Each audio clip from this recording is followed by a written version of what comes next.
Hello అండి.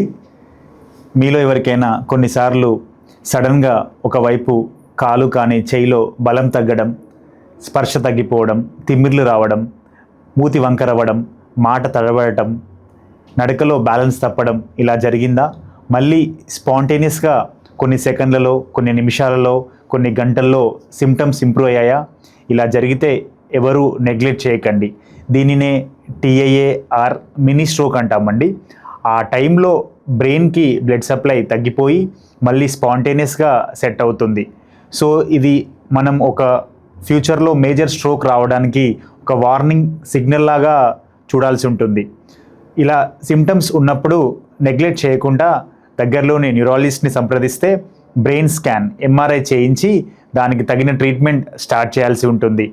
ఇలా మనం మేజర్ స్ట్రోక్ రాకముందుకే ట్రీట్మెంట్ స్టార్ట్ చేస్తే ఫ్యూచర్లో మనకి స్ట్రోక్ రాకుండా మనం తగిన జాగ్రత్తలు తీసుకోవచ్చు. Thank you. సో ఇలాంటి మరిన్ని న్యూరాలజీ రిలేటెడ్ వీడియోస్ కోసం మా పేజ్ని ఫాలో చేయండి.